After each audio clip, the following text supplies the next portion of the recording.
ఓం నమః శివాయ. ఓం నమో నారాయణాయ.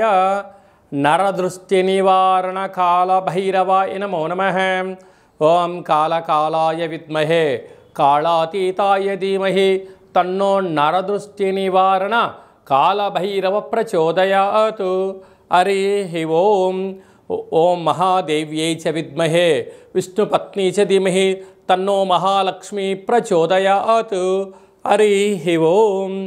మా ఛానల్కి స్వాగతం. చూస్తున్న వీక్షకులకు ప్రేక్షకులకు ప్రియ కాళభైరవ భగవద్బంధులకి స్వాగతం పలుకుతూ మమ్మల్ని ఎంతగానో ఆదరిస్తూ ఉండబడినటువంటి ప్రియ సోదర సోదరీమణులకు సనాతన ధర్మ సంరక్షకులకు జ్యోతిష అభిమానులకు అందరికీ కూడా ఆషాఢ మాసంలో బహుళాష్టమి అమావాస్య గురువారము, ఈసారి శ్రావణ మాసము శుక్రవారం ప్రారంభం అవుతుంది కనుక విశేషమైన వ్యాపార అభివృద్ధి సకల ఐశ్వర్యం అందరికీ కలగాలని కోరుకుంటూ మనసారా మహాలక్ష్మీదేవి అమ్మవారిని వేడుకుంటూ అందరికీ ఆశీర్వచనం. 16/7/2025 నుండి 31/7/2025 వరకు పుట్టినటువంటి వారందరికీ కూడా ముందస్తుగా జన్మదిన శుభాకాంక్షలు. గతంలో వివాహం చేసుకున్న వారికి వివాహ వార్షికోత్సవ శుభాకాంక్షలు. ద్వాదశ రాశుల్లో గ్రహ గమనాల్ని ఒకసారి వీక్షింపచేద్దాం. వృషభ రాశిలో శుక్ర భగవానుడు స్వక్షేత్రం సంచార స్థితి. మిథున రాశిలో దేవగురు బృహస్పతి సంచార స్థితి. కర్కాటక రాశిలో రవి బుధ సంచార స్థితి, బుధాదిత్య రాజయోగము. సింహరాశిలో కుజుడు మరియు కేతు సంచార స్థితి. కుంభరాశిలో రాహు సంచార స్థితి. మీనరాశిలో శని భగవానుడి యొక్క సంచార స్థితితో ద్వాదశ రాశుల్లో గ్రహ గమనాలు ఈ విధంగా ఉన్నాయి. వృషభ రాశి వారు అష్టమి సందర్భంగా, గురువారం అమావాస్య సందర్భంగా, శ్రావణమాస ప్రారంభము శుక్రవారం సందర్భంగా ఎలాంటి విధి విధానం పాటించడం వలన గ్రహయోగం ఐశ్వర్యం కలుగుతుందో ఈ వీడియోలో తెలుసుకుందాం. వృషభ రాశిలో ఏ నక్షత్రాలు వస్తాయనగా కృతికా నక్షత్రంలోని 2, 3, 4 పాదాలు, రోహిణీ నక్షత్రంలోని 4 పాదాలు, మృగశిర నక్షత్రం 1, 2 పాదాలు కలిపితే వృషభ రాశి. రాశాధిపతి శుక్ర భగవానుడు. రాశిలోనే శుక్ర భగవానుడు సంచారం చేయడం వలన నూతనమైన వాహనాలు, విలాసవంతమైన జీవితము, స్థిరాస్తులు, చరాస్తులు కొనుగోలు, క్రయ విక్రయాలకు యోగదాయకం అని చెప్పి కూడా గమనించాలి.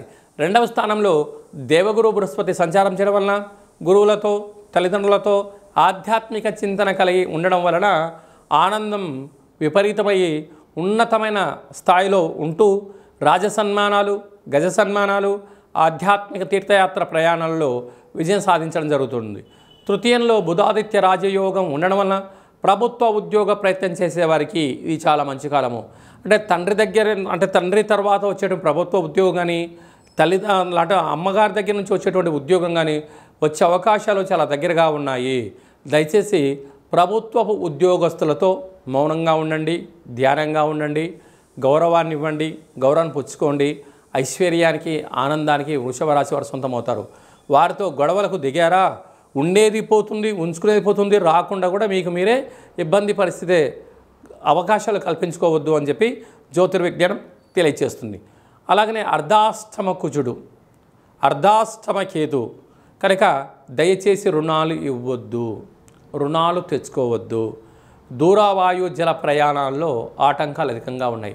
రాజకీయ నాయకులతో, పై అధికారులతో, సహా ఉద్యోగస్తులతో, మీ కింద స్థాయి ఉండబడే ఉద్యోగస్తులతో గౌరవమైనటువంటి ఉన్నతమైనటువంటి మాటలు మాట్లాడుతూ ఆనందంగా ఉండే ప్రయత్నం చేయండి.